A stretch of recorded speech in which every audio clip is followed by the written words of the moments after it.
सभी साथियों को नमस्कार। देखिए, आज हम आर ओ जो अभी एग्ज़ाम हुआ है 27 जुलाई को, उसमें जो साइंस के क्वेश्चन आए थे साथियों, उनको डिस्कस करेंगे। जैसे कि यहाँ पर अलग अलग मतलब क्वेश्चन आगे पीछे हैं सेट में। तो यहाँ पर आप देखेंगे एक क्वेश्चन यहाँ पे आया है कि कौन सा दीप्त पिंड है। दीप्त पिंड है मतलब इसने पूछा है ल्यूमिनस ऑब्जेक्ट। देखिए, इसका आंसर क्या होगा? चंद्रमा यानी कि मून। इसमें और भी ऑप्शन दिए हैं। देखिए, मोमबत्ती की ज्वाला। अब पूछा क्या था? दीप्त पिंड नहीं है, सॉरी दीप्त पिंड नहीं है, दीप्त पिंड नहीं है, पूछा है दीप्त पिंड नहीं है। तो देखिए, मोमबत्ती अगर जलेगी तो उसमें लाइट होगी, सन में भी लाइट होती है, विद्युत लैंप उसमें भी, लेकिन चंद्रमा नहीं है। अगला क्वेश्चन इनने पूछा है एक्वारेजिया क्या होता है। इसे हिंदी में अम्लराज कहते हैं। ठीक है, क्या कहते हैं? अम्लराज। तो यहां पर देखिए, इन्होंने इंग्लिश में दिया है एक्वारेजिया, तो हम एक्वारेजिया लिखेंगे। एक्वारेजिया। यहाँ पे ऑप्शन दिए हुए हैं आपको HCl और HF, सांद्र HCl और सांद्र H2SO4, सांद्र HCl और सांद्र HNO3, और लास्ट ऑप्शन है HCl और HBr।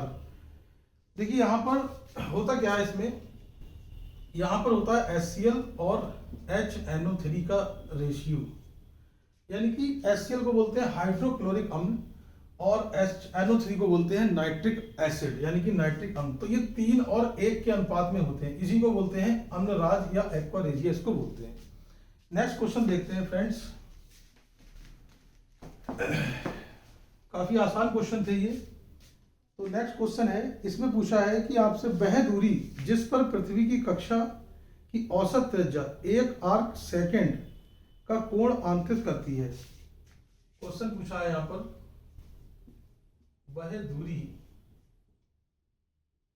जिस पर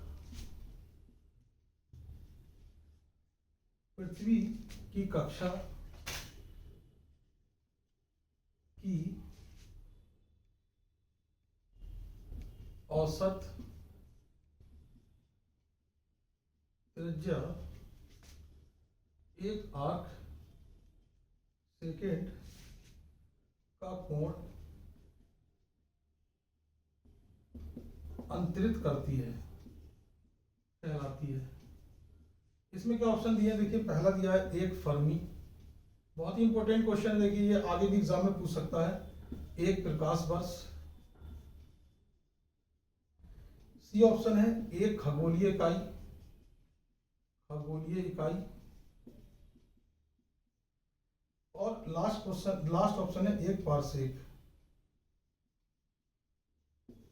तो देखिए, आर ओ में उसने पूछ लिया, यहां पर हो सकता है कि इसी में से उठा के आगे भी पूछ सकता है। देखिए, फर्मी को हम ऐसे लिखेंगे, इंग्लिश में फर्मी हो जाएगा ये। लाइट ईयर बोलते हैं प्रकाश वर्ष को, हम क्या बोलते हैं? लाइट ईयर बोलते हैं। खगोलीय इकाई क्या बोलते हैं? एस्ट्रोनॉमिकल यूनिट बोल देते हैं। पारसेक को पारसेक बोलते हैं। तो देखिए फ्रेंड, इसका आंसर तो फिलहाल 1 पारसेक होगा, लेकिन अब एक जैसे फर्मी की बात करें, ठीक है, तो ये पूछ सकता है आपसे फर्मी क्या होता है। तो आप देखेंगे, सबसे पहले तो आप इस पे जानिए कि ये जो आपको दिख रहे हैं ये मात्रक, ये किसके मात्रक हैं?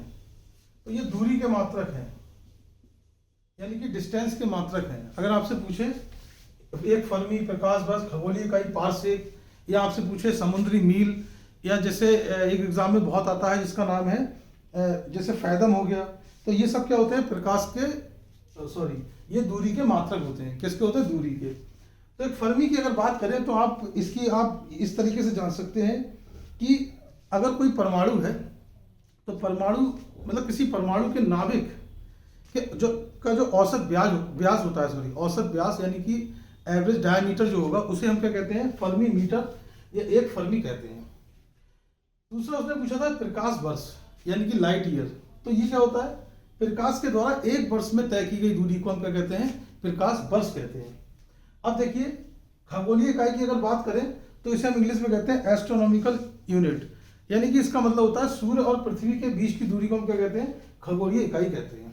ठीक, बाकी आपको पार्सेक के बारे में पता चल ही गया, तो इसका आंसर हो जाएगा पार्सेक। नेक्स्ट क्वेश्चन देखते हैं।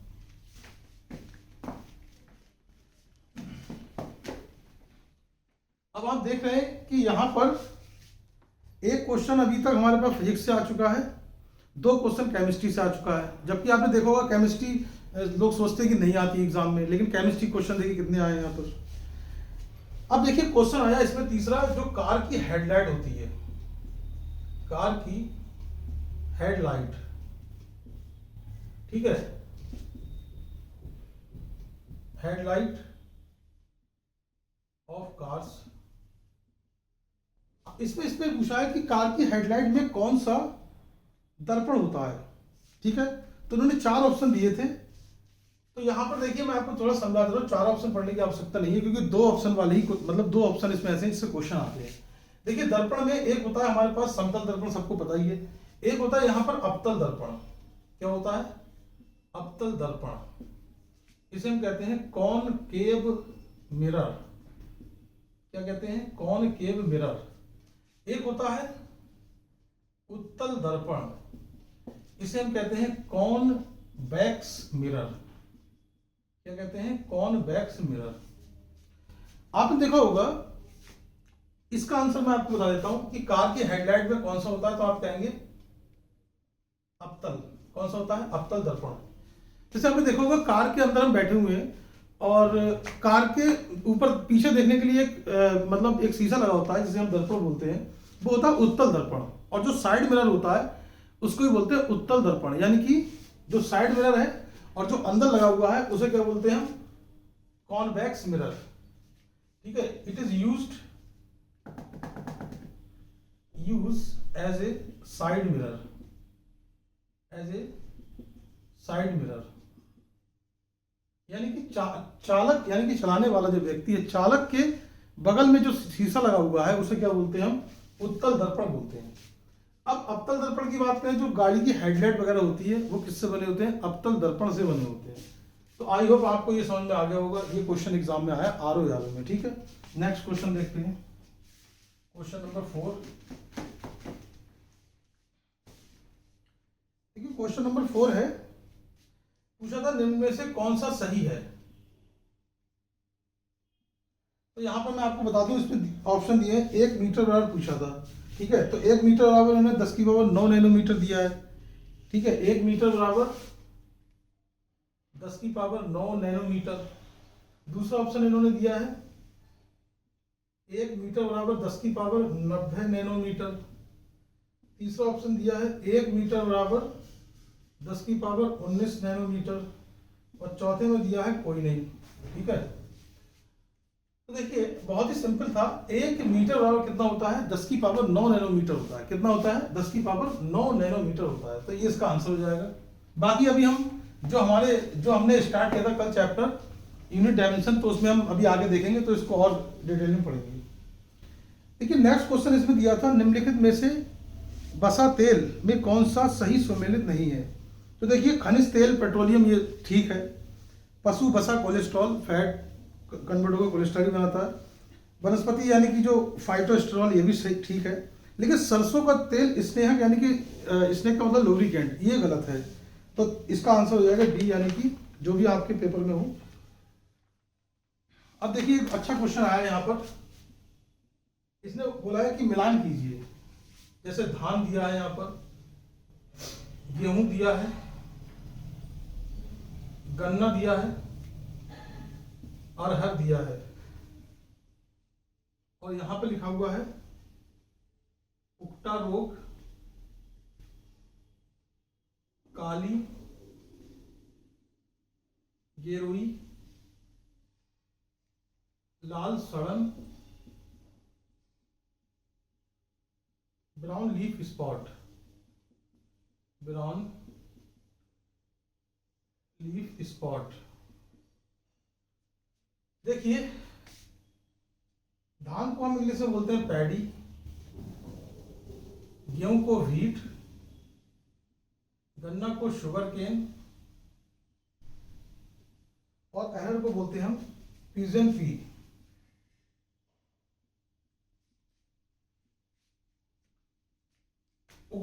उक्टा रोग को बोलते हैं बाइट डिसीज। काली गलई को बोलते हैं ब्लैक रस्ट।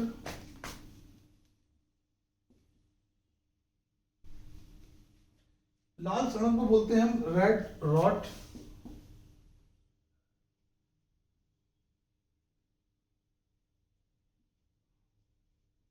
और इसको बोलते हैं brown leaf spot. Brown leaf spot.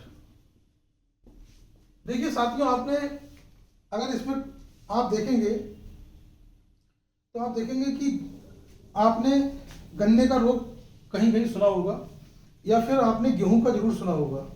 तो देखिए इसमें क्या था, पहले का धान का क्या था, ब्राउन लीफ स्पॉट था। और गेहूं का इसमें आंसर हो जाएगा आपका काली गरई यानी कि ब्लैक रस्ट। और गन्ने के लिए हो जाएगा आपका सी का, आपका हो जाएगा गन्ने का लाल सड़न। तो आपको ये ध्यान रखना, ये आप बचपन से पढ़ते आ रहे हैं। गन्ने का क्या होता है, रेड रॉट, यहीं से हम मिला सकते थे इसको। और लास्ट में अरहर का दिया है तो इसका हो जाएगा पहला यानी कि उक्टा रोग। और देखिए और ऑप्शन में से ए का 2 दिया है। तो अब देखिए यहाँ पर जैसे मैंने बताया गन्ने का ज्यादातर लोगों को याद रहता है लाल, तो गन्ने का देखिए यहाँ पर बी का जो है यहाँ पर दूसरा है। अब इसमें कोई भी ऑप्शन ऐसा नहीं है, सॉरी बी का क्या है, सॉरी गन्ना जो है तीसरा है, तो गन्ने का हो जाएगा आपका सी का तीसरा। यहाँ पे कोई भी ऑप्शन ऐसा नहीं है इसमें सी का तीसरा दिया हो, तो आप एक ही ऑप्शन से इस क्वेश्चन कर सकते थे। अगला क्वेश्चन देखते हैं।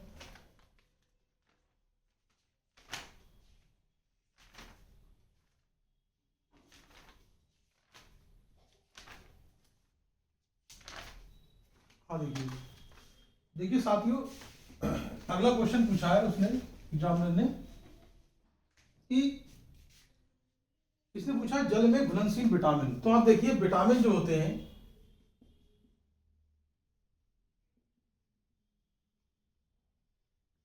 ये 2 तरह के होते हैं। एक तो होते हैं जल में घुलनशील यानी कि वाटर सॉल्यूबल, और एक होता है वसा में घुलनशील, सॉरी हम इसको कह सकते हैं जल में अघुलनशील। जल में अघुलनशील यानी कि वाटर इनसॉल्यूबल। इनसॉल्यूबल का मतलब जो जल में घुलनशील नहीं होंगे। तो देखिए आप इसको कैसे याद कर सकते हैं। जो इसमें पूछा गया है क्वेश्चन में हमारे कि जल में घुलनशील विटामिन है, तो देखिए जल में घुलनशील विटामिन एक तो विटामिन बी कॉम्प्लेक्स होते हैं यानी कि विटामिन बी के जितने होते हैं, और विटामिन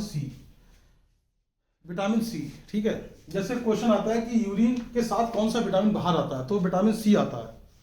तो यहाँ पर देखेंगे जितने भी विटामिन बी हैं और विटामिन सी ये कैसे होते हैं, जल में घुलनशील होते हैं। और जल में अघुलनशील वाले कौन से होते हैं, तो इसको आप याद कर सकते हैं कीड़ा से, यानी कि vitamin A, vitamin D, vitamin E और विटामिन के, ये सब कैसे होते हैं, जल में अघुलनशील होते हैं, ठीक है। तो ये क्वेश्चन आया था कि जल में घुलनशील विटामिन कौन से हो जाएंगे, विटामिन बी और सी, ये इसका आंसर हो जाएगा। नेक्स्ट क्वेश्चन देखते हैं। नेक्स्ट क्वेश्चन पूछा है इसमें कि मस्तिष्क, लघु मस्तिष्क किसे कहते हैं। देखिए बहुत ही आसान क्वेश्चन था ये, लेकिन आप नहीं पढ़ेंगे तो आपको याद नहीं रहेगा। यानी कि इसे बोलते हैं हम इंग्लिश में, इसमें दिया भी होगा लिटिल ब्रेन।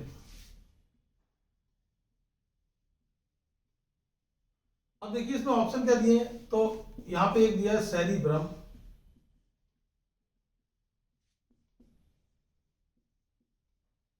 एक दिया था यहां पर सेरेबेलम,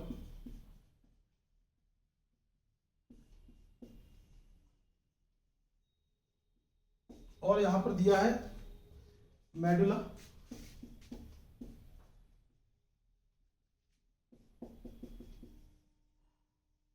जैसे इसका पूरा नाम मेडुला ओब्लंगाटा होता है। और इसमें क्या दिया, पोन्स दिया है, ये भी एक मस्तिष्क का भाग है पोन्स। जब हम चैप्टर पढ़ेंगे तो उसको पूरा पढ़ेंगे डिटेल में, और आप यकीन मानिए आपको पूरा चैप्टर याद हो जाएगा, ठीक। देखिए लघु मस्तिष्क जो होता है उसे हम बोलते हैं सेरेबेलम। ठीक है। अब देखिए जो सेरेब्रम होता है ना, वो सोचने समझने की जो क्षमता होती है उसके लिए होता है सेरेब्रम। ये फोर ब्रेन का पार्ट होता है। ठीक है। और ये हो गया सेरेबेलम। सेरेबेलम जैसे आपने देखा होगा कि ये जो हमारी लिटिल ब्रेन है, मतलब इसको बोलते हैं लघु मस्तिष्क। ठीक।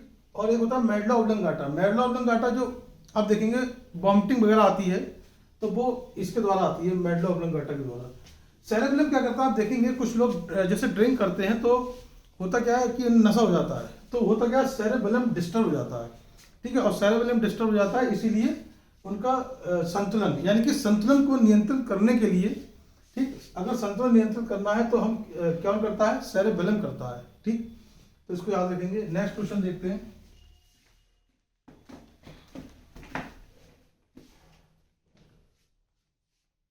अब इसमें पूछा था, क्वेश्चन है रक्त क्या है।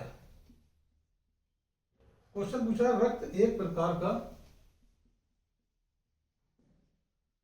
तो यहाँ पे देखिए ऑप्शन इसमें दिया हुआ है कि संयोजी ऊतक है, उपकला ऊतक है, पेशी ऊतक है, तंत्रिका ऊतक है।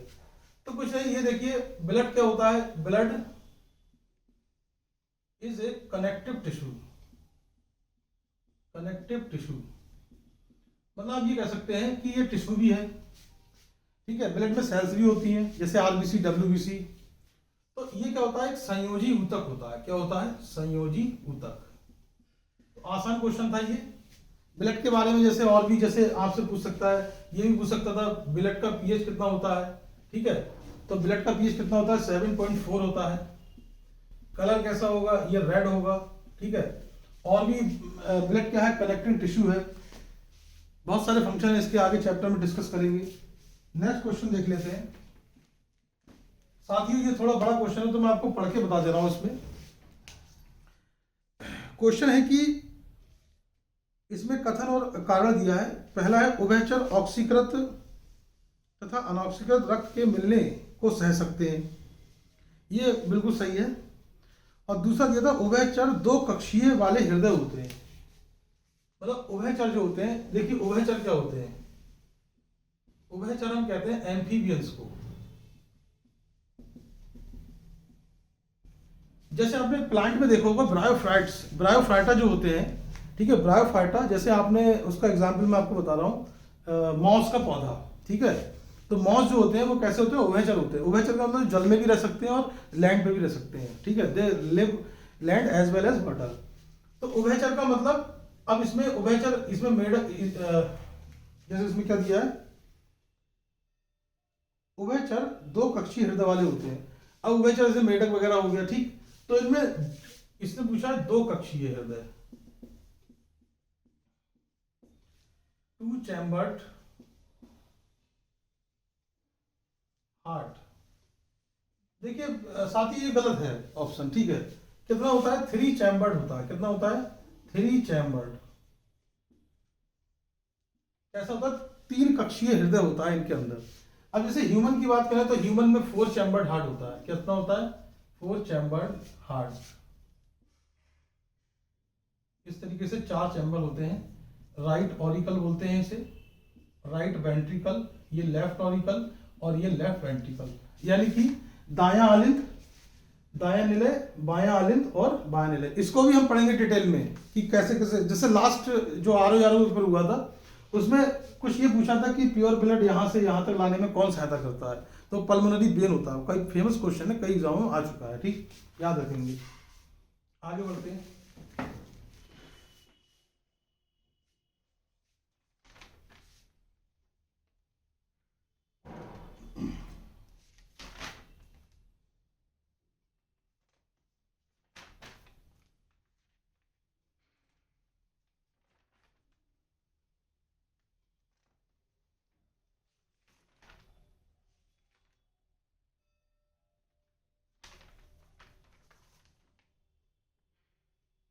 एक क्वेश्चन ये आया था फ्रेंड कि नीक नो सिंड्रोम, नीक नीक नी सिंड्रोम,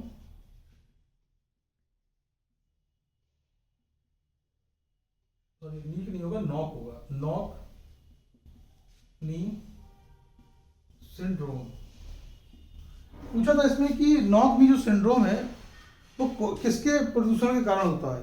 तो इसमें फॉस्फेट था, भारी धातुएं थी, यानी कि फॉस्फेट, हैवी मेटल्स, नाइट्रेट्स और फ्लोराइड्स। तो इसका आंसर हो जाएगा फ्लोराइड्स।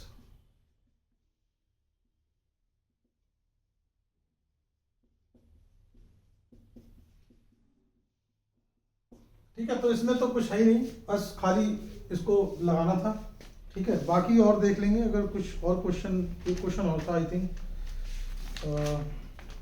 कुछ फोटोसिंथेसिस से संबंधित था वो क्वेश्चन।